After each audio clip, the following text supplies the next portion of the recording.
News 81 కు స్వాగతం. ప్రముఖ పుణ్యక్షేత్రం గోదావరి తీరంలో శ్రీ లక్ష్మీ నరసింహస్వామి కొలువై ఉన్న ధర్మపురి క్షేత్రంలో ప్రముఖ ప్రవచన చక్రవర్తి ధార్మిక వరణ్య ప్రవచన పరమేష్ఠి బ్రహ్మశ్రీ చాగంటి కోటేశ్వరరావు గారిచే జరిగిన ప్రవచన కార్యక్రమంలో ధర్మపురి క్షేత్ర విశేషాలను, గోదావరి ప్రత్యేకతను, హిందూ ధర్మ పరిరక్షణ లాంటి అనేక విషయాలను వారు తమ ప్రవచనంలో తనదైన శైలిలో వివరించారని సామాజికవేత్త తౌడ్ రామచంద్రం తెలిపారు.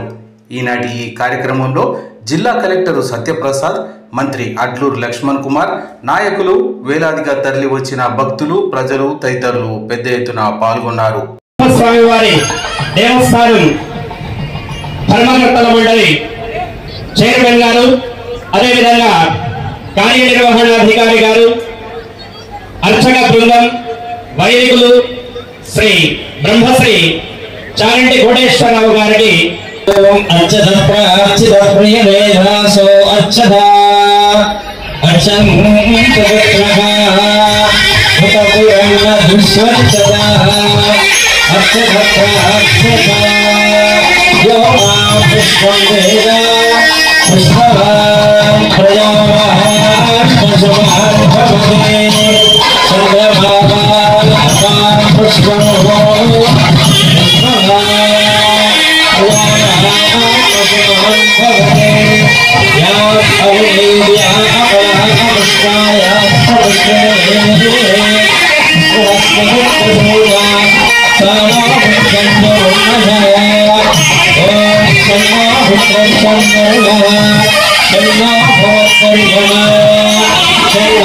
మాత్రం ఒక గొప్ప విశేషాన్ని చెప్తారు. మిగిలిన నదుల విషయంలో లేని ఒక అన్వయం ఏంటంటే, గోదావరి నది పుట్టిన దగ్గర నుంచి సముద్రంలో కలిసిపోయే పర్యాప్తాలు ఎంత మేర ప్రవహిస్తుందో అంత మేర కూడా తీర ప్రాంతం అంతా కూడా పవిత్రం చేస్తూ వెళ్ళిపోతుంది. గోదావరి నది ఏ క్షేత్రానికి పక్కన ప్రవహిస్తుందో ఆ క్షేత్రం యొక్క వైభవం ద్విగుణీకృతమైపోతుంది. విశేషించి ఇక్కడ దక్షిణ వాహిని గోదావరి గురించి శ్రీనాథుడు ఒక మాట అంటాడు.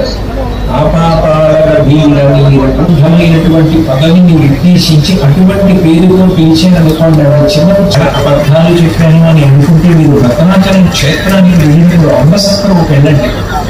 ఆయన చేసిన అన్నదానానికి ప్రీతి చెందిన రామలక్ష్మణులు ఒకప్పుడు వంటవాళ్ళు రాకపోతే వాళ్ళే వచ్చి వంటలు చేశారు. వంటలు చేసి ఎవరు చూడకూడదు, మేము చేసిన వంటలు వంట పూర్తయిపోయిన తర్వాత చెప్తామని గుప్తంగా నదిలో కూర్చొని వంటలు అన్నారు. ఇప్పటికీ అమ్మసత్రం వెళితే ఆ రామ లక్ష్మణ అని పేరు రాసినటువంటి గుండెలు మీకు కనపడతాయి.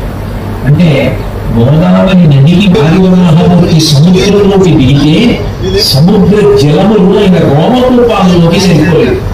ఆయన పైకి నిలిచి గుడిస్తే శరీరాన్ని ఆయన కళ సూర్యుడి నుంచి, వెంట్రుకల నుంచి రోమకు భాగవతోత్తములైన వారు ఉంటారో వాళ్ళ పాద ధూళి నా దగ్గరికి తీసుకురండి. వాళ్ళదే కాదు, వారి వారి వారి వారి చేరిన వారి వాళ్ళతో కూడి ఉన్నటువంటి వాళ్ళ జోలికి కూడా వెళ్ళదు. వాళ్ళకి ప్రాణోత్కరణ సమయమైనప్పుడు లేక అనేక సార్లు అనేక శరీరాంతం వచ్చాడుగా వేదోద్ధారణ, మందరాభరణ, ధర్మ నిర్మాణ, ప్రహ్లాదత్రణ, బలిప్రతారణ, వివాహ వికార నిర్మాపణ, వైదేహీరవణ, ధనంజలి ఎప్పుడూ నాయందే మనసు పెట్టుకుని జీవించేటటువంటి పరమ భాగవతోత్తములైన వారు నన్ను ఒక రూపంతో చూడాలని కోరుకున్నప్పుడు యథార్థమైన ఒక రూపమే లేని ఒక రూపాన్ని పొంది ఈ భూమిని ఎదుగుస్తున్నాను. కాబట్టి వేదాహమేకం పురుషం మహానువం ఆదిత్యవర్ణం తమసస్వరే సమ్మాని రూపాన్ని విచిత్య ధీర నామాని కృత్వాభివతంజలాస్తే. ఒక రూపం లేని పరమాత్మ ఒక రూపాన్ని పొంది భూమిని ఎదుగుతున్నాడు. అట్లా రావడానికి కారణం కేవలం ధర్మాన్ని నిలబెట్టడం కోసం. అప్పుడు ధర్మములు పట్టుకున్న వాళ్ళు, ధర్మములు ఆచరించిన వాళ్ళు ఎవరు, వాళ్ళే భగవంతుడికి ప్రీతి పాత్రులు. ధర్మము అంటే క్రియతేమా జనయికి ధర్మము. తెలిసి ఉండడం ధర్మం కాదు, ఆచరించడం ధర్మం. అందుకే రామాయణంలో సుందరకాండలో సీతమ్మ రావణాసురుడితో మాట్లాడుతూ ఒక మాట ఉంటుంది, ఇహసంతో నమాసంతి సతోవా నానువర్తసే తదా హి విపరీతాతే బుద్ధి ఆచారవర్జిత అని అడిగింది. నీకు వేదం తెలియదు, శాస్త్రాలు లేకపోతే ఆచరించడం మీద నీకు ఆసక్తి లేదా అని అడిగింది. ఆచరించినది ఏదో అది మనని కాపాడుతుంది. అందుకే ఏది మీరు పుట్టుకున్నారో, ఏది అనుష్ఠించారో అది ధర్మం. భీష్మాచార్యుల వారు అందుకే మహాభారతంలో మాట్లాడుతూ ఆచార ప్రభవో ధర్మ అన్నాడు. ధర్మ అనగా ఏమి అంటే ఆచరించినదేదో అది ధర్మము. నువ్వు ఏది చెయ్యాలో అది చెయ్యాలి. నీకు అక్కర్లేనిది, నీకు సంబంధించినది, నువ్వు చెయ్యకూడనిది నువ్వు చెయ్యకుండా ఉండాలి.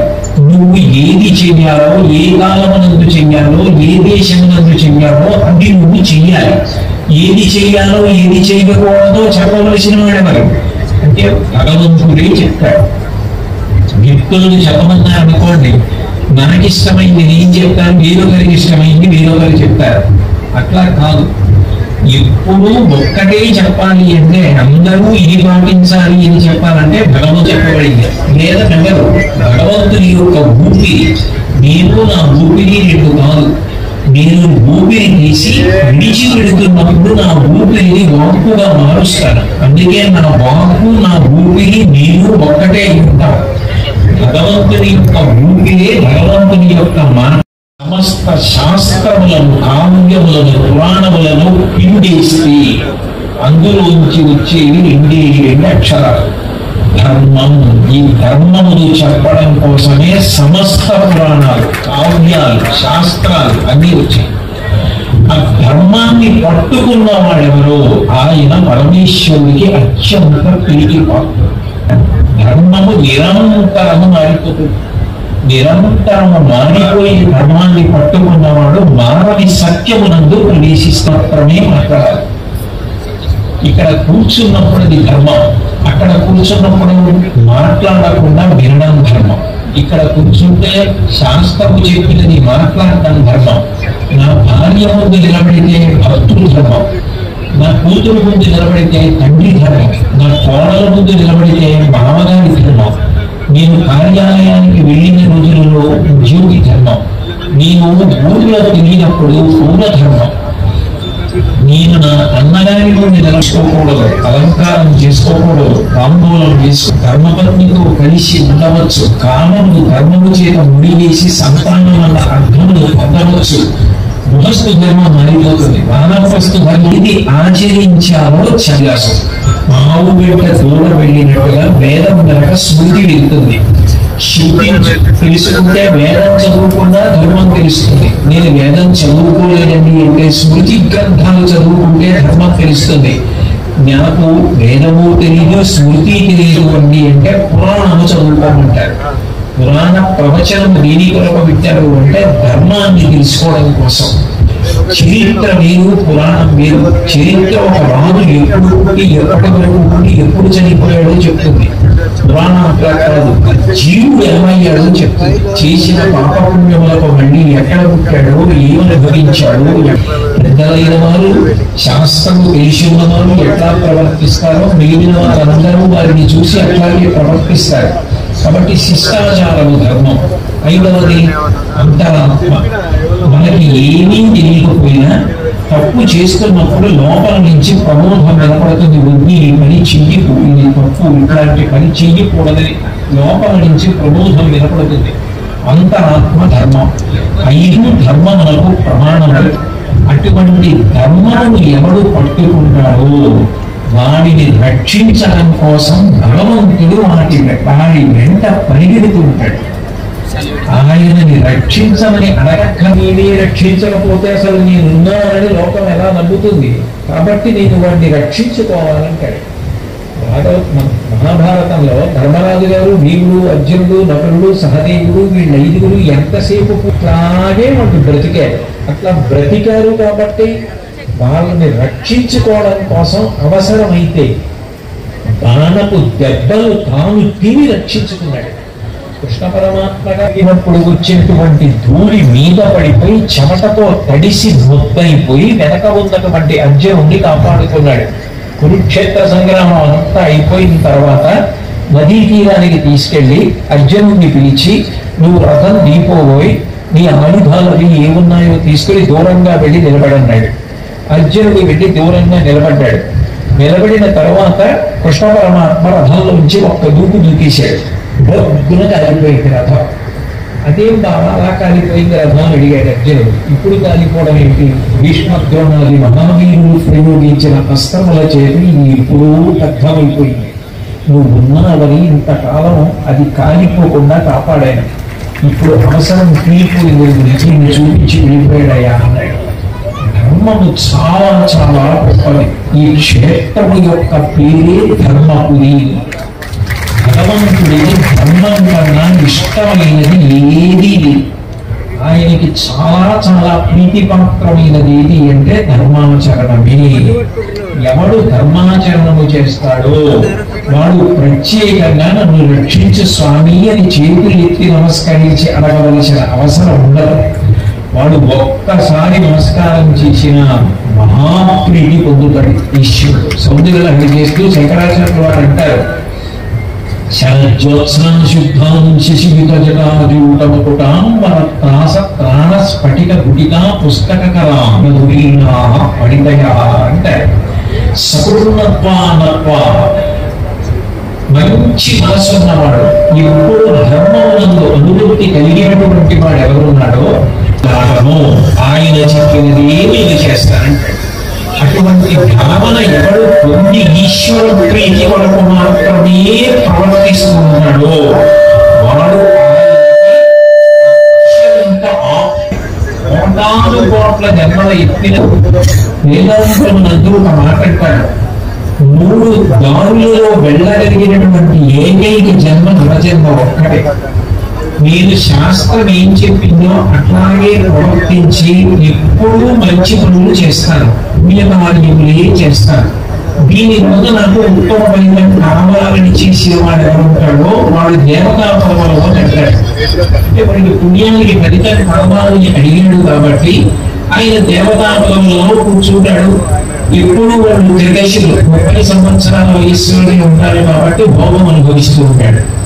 అయితే మనకి ఎంత డబ్బున్నా ఖర్చు పెట్టుకుంటూ వెళ్ళిపోతే డబ్బు తగిలిపోయినట్టే పుణ్యం కూడా దేవతా పదవులలో కూర్చొని భోగం అనుభవించక పుణ్యం తరిగిపోతుంది. క్షిణే పుణ్యే మత్య రూపం విశంతి. పుణ్యం పోయాక మళ్ళీ ఇక్కడికే వచ్చి పుట్టాలి. కాబట్టి నరుడిగా పుట్టిన వాడు కేవలం పుణ్యముని సోపార్జన చేసి వచ్చినట్టు నేను ప్రవర్తిస్తాను. కేవలం నా మనసుకి శరీరానికి ఏది సంతోషంగా ఉంటుందో అది మాత్రమే చేస్తానని భోగం అనుభవించినటువంటి వాడు జన్మలో పుట్టాడు. నాకు పుణ్యము అక్కర్లేదు, పాపము అక్కర్లేదు, కేవలము ఈశ్వరుడు సంతోషిస్తే చాలు. అందుకని నేను ఆయన ప్రీతి వరకే కర్మలు చేస్తాను, ఆయన సంతోషించడానికి చేస్తానని చేసిన వాడు ఎవరున్నాడో ఆయనకి భగవంతుడి జ్ఞానం ఇచ్చి జ్ఞానాదేవత కైవల్యం. ఆ జ్ఞానం చోద్యము ఎచ్చట పుట్టిన నచ్చటికి పోవుట నిజము ప్రాణికోటికి ఎంత వేదాంతం చెప్పాడు. ఈ లోకంలో ఎవరైనా పెద్దవాళ్ళు చనిపోయినప్పుడమ్మా ఆ శవాన్ని అక్కడ పడుకోబెట్టుకుని పిల్లలు ఎడుస్తుంటారు. వీళ్ళు పెద్దవాళ్ళు అవుతారు. ఆ వెళ్ళిపోయిన ఆయన ఎక్కడికి వెళ్ళిపోయి ధర్మపురి క్షేత్రానికి నేను నివాసం ఉంటున్న కాకినాడ నుంచి వచ్చాను. ఎన్నాళ్ళు ఉంటాను, ఇవాళ ఉంటాను, రేపు ఉంటాను. తర్వాత మళ్ళీ నేను ఎక్కడి నుంచి వచ్చానో అక్కడికి వెళ్ళిపోతాను. ఈ శరీరం ఎక్కడి నుంచి వచ్చిందో అక్కడికి విడిపోవలసింది శరీరం కూడా. కాస్తి పుత్ర సంసారో నదీవ విచిత్ర కశ్యత్వం కర్పుదయాయాతః తత్వం చింత్యతీయప్రాతః అంటారు శంకరాచార్యులు. ఎక్కడి నుంచి వచ్చావు? మా అమ్మగారి కడుపులో నుంచి వచ్చాను. మీ అమ్మగారి కడుపులోకి ఎక్కడి నుంచి వచ్చావు? ఇవ్వము. కానీ ఎక్కడి నుంచి వచ్చాను మా అమ్మగారి కడుపులోకి. ఎక్కడి నుంచి మా అమ్మగారి కడుపులోకి వచ్చానో అక్కడికి మళ్ళీ ఒకనాడు శరీరం వదిలిపెట్టి వెళ్ళిపోవలసింది. కాబట్టి ఈ చర్చలోని కేలతోటి మాట్లాడినప్పుడు భోగాల కోసం శాస్త్రాన్ని వాడుకున్నవాడు మళ్ళీ చేసేయండి, యజ్ఞయాగాదులని ధ్వంసం చేసేయండి, విష్ణువు రచిస్తాడన్నాడు. అంటే రాక్షసత్వము అన్న మాటకి అర్థం ఏమిటి అంటే తన అవసరానికి వేదాంతాన్ని వాడుకోవడం. మెట్ట వేదాంతం అంటారు. తను అప్పటికి తన తల్లికి, తన మరదళ్ళకి, తన సోదరులకి, కానీ ఇంకా చంపేవాడు లేడు కాబట్టి తను ఏం చేసినా ఎవ్వరూ తనని నిగడించగలిగిన వాడిని లేదన్న ధైర్యాన్ని పొంది అన్ని పాపాలకి పోయెట్టాడు. అప్పుడు ఆ వేదాంతం ఉంటాయి, నువ్వు ఏమి తెలుసుకున్నావో అది నువ్వు ఆచరించినప్పుడు గుణము అని పిలుస్తాడు. నేను ఎవరైనా అన్నం లేక కొడుకుంటూ బాధపడుతున్నా అనుకోండి, నేను గుడిలో వెళ్తున్నాను, నేను గుడిలో కొబ్బరికాయ ఇక పేదచ్చ ఆత్మవానుకో జితక్రోధో దితిమానుకో నరసూయ కస్య విభ్యతి దేవాశ్చ జగత వృషస్య సంవివి 16 గుణములు పరిపూర్ణముగా కలిగిన మానవుడి పోవలసిన అవసరమున్న ప్రాణిగా భగవంతుడు నిన్ను సృజించాడు. ఆ పైన కూర్చున్న నరసింహుడు నిన్ను నరుడిగా పుట్టించాడు. ఎంతవరకు గుణములను సంపాదించుకోగలిగావు? ఏ ధర్మాన్ని అనుష్ఠిస్తున్నావు? మనిషిగా పుట్టి నువ్వు ఆచరించవలసిన ధర్మం నేను ఆచరిస్తున్నావు. ఒక్కసారి అంతఃపరిశీలనం చేసుకో, లేకపోతే మళ్ళీ ఎన్ని కోట్ల జన్మల తరువాత నీకు ఇటువంటి జన్మ వస్తుంది. కాబట్టి ఇది నువ్వు చెయ్యవలసినటువంటి ఆత్మ పరిశీలన వల్ల ధర్మమునందు అనురక్తి కల్పించడం యమధర్మరాజు గారి యొక్క గొప్పతనం, యత్నం. కేవలం చంపకుండా ఉంటానని యమధర్మరాజు గారు ఎప్పుడు ఎవరికీ మాట ఇవ్వడు. ఎందుకు ఇవ్వడు అంటే ఆయన ధర్మమూర్తి, ఆయన సమవర్తి, ఆయనకు అటువంటి పక్షపాతాలు ఏమి ఉండవు ఆయనకి. అది కానీ పొందగలిగాడు అనుకోండి, భగవంతుడు అనుగ్రహించడం అన్న మాటకి హద్దు ఉండదు. ఈ విషయంలో అనుగ్రహిస్తాడు, ఈ విషయంలో అనుగ్రహించడు అన్న మాట మీరు అసలు అన్వయం చేసి చెప్పడం సాధ్యం కాదు. ఎందుకంటే భగవంతుని ఎందు ఒక లక్షణం వెళుతుంటే పైన వేసుకున్న ఉత్తరీయం జారి కింద పడిపోతే చేతకాని వాడైపోయాడు అర్జునుడు, యుద్ధం చెయ్యలేకపోయాడు. అందుకే భీష్మాచార్యుల వారిని చెప్పడానికి కృష్ణుడు ఎడ్డాడని లోకం రేపు చెప్పుకుంటే నాకు సిగ్గు బావా, వదిలేయి వదిలేయి అని చెప్పి మన్నింపువరికి ఉండి దిక్కున్నాడు. నన్ను చంపేస్తానని చక్రం పట్టుకుని ఆ రోజున రథం దగ్గరికి పరిగెత్తి వచ్చేది పట్టే కొత్త పరమాత్మ ఉన్నాడే, ఆయన నాకు దిక్కని చెప్పుకున్నాడు భీష్ముడు.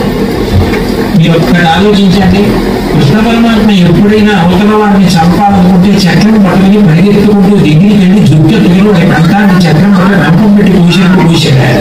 శిశుపాలుని చంపవలసి వచ్చినా, నరకాసుడిని చంపవలసిన సుదర్శన చక్రాన్ని విడిచిపెడతాడు అంతే. మరి భీష్మాచార్యుని వారి విషయంలో చక్రం విడిచిపెట్టుకున్న చక్రం పట్టుకుని భీష్ముడు రథం దగ్గరికి పరిగెత్తాడు.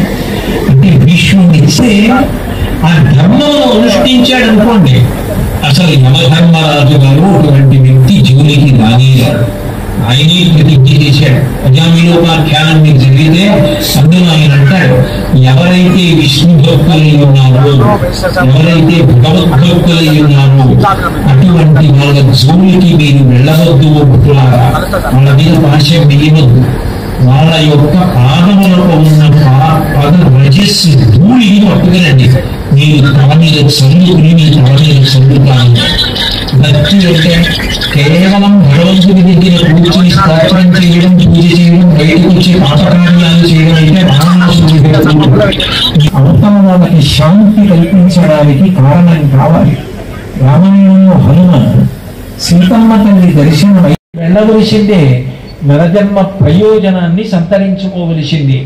అంత గొప్ప క్షేత్రం. అందుకే భగవంతుడిచ్చినటువంటి కేవలం ఆ వాక్కుని సద్వినియోగం చేసుకున్నంత మాత్రం చేత నువ్వు తరించగలవు. దాన్ని నువ్వు సద్వినియోగం అలా రావాల్సిన అవసరం ఏంటి? కేవలం నరుడిగా రామచంద్రమూర్తిగా రాలేదా, కృష్ణుడిగా రాలేదా, వామనమూర్తిగా రాలేదా? అలా నరుడిగా సింహంగా రెండుగా రావాల్సిన అవసరం ఎందుకు వచ్చింది భగవంతుడికి అన్నది మీరు విచారణ చేస్తే, మంత్రము ఎట్లా మననము చేశారో నామమును అట్లా మననము చేస్తే ఈశ్వరుని యొక్క వైభవము ప్రకటనమవుతుంది. ఎందుకని అసలు నరసింహావతారం ఎందుకు వచ్చింది అంటే, నరసింహావతారము భగవంతుని యొక్క తత్వమును నిరూపణం చేయడానికి వచ్చింది. విష్ణువు అన్న మాటకు అర్థం ఏంటి? వ్యాపకత్వం, అంతటా నిండిపోయి ఉన్నవాడు. అంతర్బహిష్యత సర్వం వ్యాప్య నారాయణ స్థిర, లోపల బయట ఆయన నీరిది లేదు, అంతటా ఆయనే. దానికి విష్ణు సహస్రనామంలో విశ్వం విష్ణు అంటే విశ్వమే విష్ణువు, విష్ణువే విశ్వం, విశ్వముగా కనపడుతున్న సమస్తము విష్ణువే. విష్ణువు బ్రహ్మ గారు హిరణ్యకశిపుడికి వరణించాడు. గాలిని కుంభిని అగ్ని ఎంబుల ఆకాశస్థలం దిక్కులం రైలం ఘస్సములం తమప్రహల భూమిగ్రాహం యానాదిచ్చ ననాది జంతు కలహం వ్యాప్తి సమస్త్రాస్త్ర శస్త్రాలి మృత్యువు లేని జీవనమలోకాధీశ ఇప్పించవే అన్నాడు. హిరణ్యకశిపుడు బ్రహ్మగారిని ప్రార్థన చేసినప్పుడు నాకు గాలిలో అంటే ఏమి పద్యాలు చేశారండి శేషప్ప కవి. జాతి రుణపడిపోయింది ఆయనకి నిజంగా మహానుభావుడికి. ఒక్కొక్క చోట ఆయన ఎంత గొప్ప గొప్ప పద్యాలు రాశారంటే ఒక చోట ఆయన అంటారు, అందులో అంటారు, అడవి పక్షులకెవ్వడాహారమిచ్చెను. దేవీ నవరాత్రుల్లో ఇంతమందికి భోజనాలు పెట్టామండి అంటాం. శేషప్ప కవి నిలదీసి ప్రశ్నించాడు, అడవి పక్షులకెవ్వడాహారమిచ్చెను, మృగజాతికెవ్వడు మేత పెట్టి, జలచరాదులకు భోజనం వెవ్వడిప్పించి, చెట్లకెవ్వడు నీరు చిరిపోసి. ఇంత మేర పలకగలదని తెలియజేసుకుంటూ మంగళాశాసనపై పదాచార్య పురోగమై మక్కువ చేత చిరంజీవుడు హరీశ్వర్ కుమార్ యొక్క సత్సంకల్పం చేత ధర్మపురి డాక్యుమెంటరీ సినిమా మనకు దీన్ని రిలీజ్ చేసుకుంటున్నాము. కావున రేపు సాయంత్రం కావున ఇటు కార్యక్రమానికి భగవద్బంధువులు అందరూ పాల్గొనవలసిందిగా మనకు ఒక చక్కటి అరుదైనటువంటి అవకాశం. మహనీయులు మహానుభావులు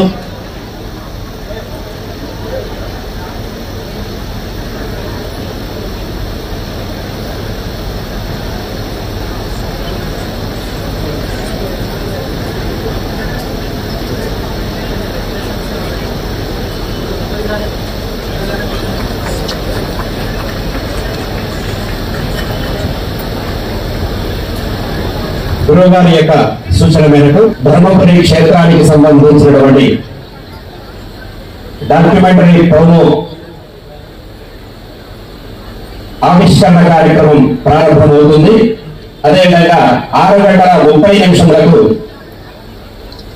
డాక్టర్ చాగంటి కోటేశ్వరరావు గారి యొక్క ప్రవచనం కొనసాగుతుంది. ప్రాణులను కూడా ముఖ్యంగా ఎంతో శ్రమకు వచ్చి అందరూ కూడా అక్కడికి వెళ్ళి ప్రసాదం స్వీకరించవలసిందిగా, పలహారం స్వీకరించవలసిందిగా తెలియజేస్తూ రేపటి రోజున